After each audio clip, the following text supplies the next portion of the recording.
এই তীব্র বিরোধিতা এসআইআর এর তারপরেও যেটা দেখা যাচ্ছে যে বিজেপির তরফ থেকে প্রতিনিধি দল বলুন বা বিজেপি নেতৃত্ব তারাও ইন্ডিভিজুয়াল বিভিন্ন সময় বলেছেন যে এসআইআর এর পরে দেখা যাবে তৃণমূল কংগ্রেসের কি অবস্থা হয়। আজকে অভিষেক বন্দ্যোপাধ্যায় সদর্প ঘোষণা তার যে এসআইআর এর পরেও তৃণমূল কংগ্রেসের আসন সংখ্যা আরও বাড়বে, এই কনফিডেন্স অভিষেক বন্দ্যোপাধ্যায়। শ্রমিক কীভাবে দেখছো? দেখুন, অভিষেক বন্দ্যোপাধ্যায় এর আগেও অনেক বিষয়ে অনেক কনফিডেন্স দেখিয়েছেন, সেগুলো মেলেনি, কিন্তু অনেক ক্ষেত্রেই মেলেনি। অভিষেক বন্দ্যোপাধ্যায়ের ভিত্তি হচ্ছে রাজ্য সরকার, তৃণমূল আছে বলে পুলিশ যদি সরে যায় অভিষেক বন্দ্যোপাধ্যায়ের কোনো অস্তিত্বই থাকবে না। তার কারণ অভিষেক বন্দ্যোপাধ্যায়ের গা থেকে ঘামের গন্ধ পাওয়া যায় না, দামি পারফিউমের গন্ধ পাওয়া যায়। তার সাথে দেখা করতে গেলে বিশাল সংখ্যক একটা পুলিশি আস্তরণের মাধ্যমে দেখুন, সাধারণ মানুষ সোনালী গুহ বলেছে। সোনালী গুহ কে? সোনালী গুহ যে উত্তরটা দিয়ে দিলাম তো, সোনালী গুহ যিনি কিনা মমতা বন্দ্যোপাধ্যায়ের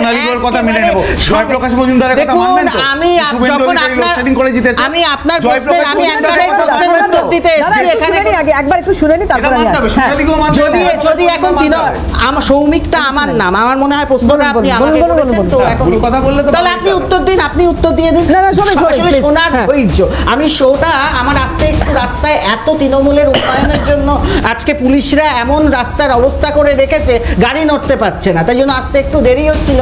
আমি শোটা শুনছিলাম মানে আমার মোবাইল থেকে।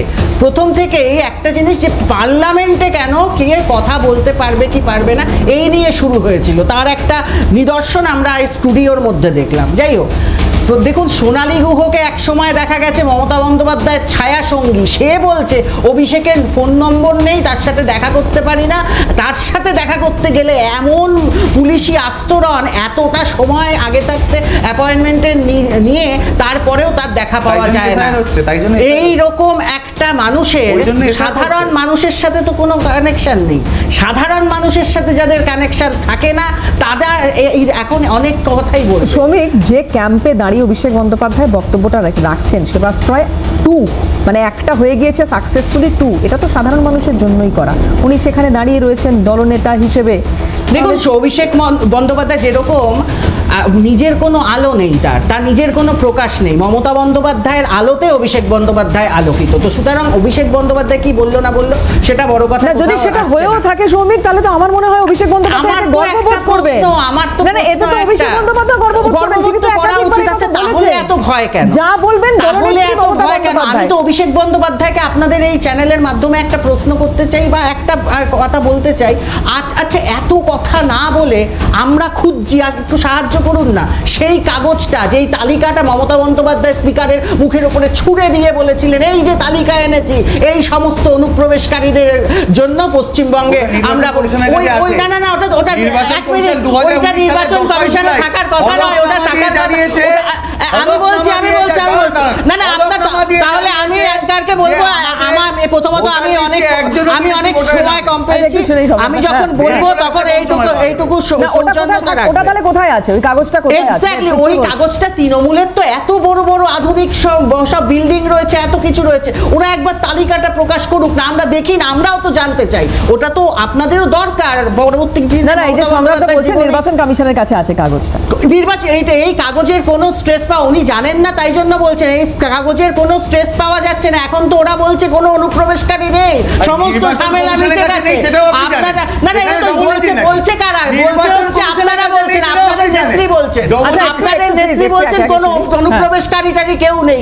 একটা রুটি আপনি কোন সভ্য দেশে শুনেছেন রাষ্ট্রনেতা বলছে যে কেউ এসে ভোট দিয়ে সরকার নির্বাচন করতে পারে? একটা রুটি আমরা ছিঁড়েম সবাই মিলে।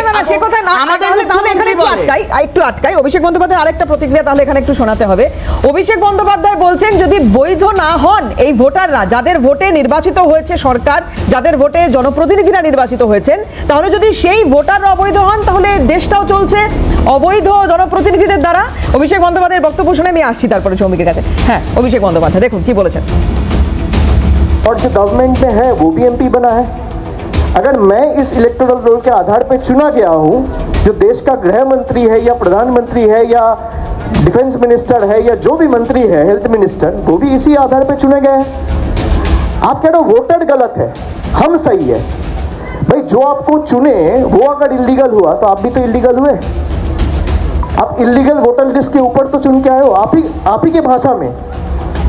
तो the government of the day should take the moral high ground and resign, dissolve the Lok Sabha. फिर आप एसआईआर करिए कश्मीर से पूरा कन्याकुमारी, कोई दिक्कत नहीं है, दूध का दूध पानी का पानी हो जाएगा। যে লোকসভার উনিও সদস্য, সেখানে সদর্পে এই ঘোষণা অভিষেক বন্দ্যোপাধ্যায় করছেন যে ডিসলভ করে দেওয়া হোক। উনি কিন্তু জানেন যে উনিও এখানকার মেম্বার, তারপরে উনি কথা বলছেন। শ্রমিক দেখুন, ওনার কথার কোনো একটা বাচ্চার যেরকম রাজনৈতিক কোনো মানে না থাকলে, কোনো রকম অভিজ্ঞতা না থাকলে যে যা ইচ্ছে তাই বলতে পারে, তার আগে নিজের পিসিকে প্রশ্ন করুক না, তুমি কেন কাগজ ছুঁড়ে মেরেছিলে, সেই কাগজে আদপে কি ছিল, নাকি সেই কাগজটা আমি আর উনি যদি আর একটাও কথা আমার কথার মধ্যে বলেন তাহলে কিন্তু আমি এরপর থেকে এই শোটাই ওনাকে এক সময় বলতে দেবো না। আমি অ্যাঙ্কারকে এইটুকু বলবো, এইটুকু সৌজন্যতা অন্তত পার্লামেন্টের মধ্যে এরা অসভ্যতা করবে সে পরের ব্যাপার, আগে এখানে সৌজন্যতা রাখুক। প্রথম কথা, তৃণমূল পুরোটাই একটা অসভ্য একটা রাজনৈতিক দল। পার্লামেন্ট বারবার দেখেছে। আমি বলি কি শ্রমিক, ব্যক্তিগত আক্রমণগুলো আমরা একটু দূরে সরিয়ে রাখি। না, আমি বলছি যে সভ্য দেবারতী, কোন সভ্য রাজনৈতিক দলের কোন নেতা পার্লামেন্টের মধ্যে একবার শাল ছুঁড়ে দেওয়া হয়েছিল স্পিকারের মুখের সামনে, কে ছুঁড়েছিল? মমতা ব্যানার্জি। কালো শাল গায়ে দিয়ে নাটক করেছিল। আমাদের সময় যেহেতু খুব সংক্ষিপ্ত, একটু স্পেসিফিক করি। স্পেসিফিক একটা কথা বলেনি, প্রধানমন্ত্রী পরিষ্কার বলেছেন পার্লামেন্টের নাটকে ড্রামার জায়গা নয়। ড্রামা কারা করেছে? এই তৃণমূল কংগ্রেস। প্রত্যেকটা সাংসদকে দিয়ে তাদের সাংসদদের অ্যাটেন্ডেন্স কতটা অ্যাটেন্ডেন্স রয়েছিল মিমি চক্রবর্তীর, কতটা সাংসদদের অ্যাটেন্ডেন্স, কোথাও তারা কথা বলতে পারে না, সাংসদের মধ্যে কথা বলার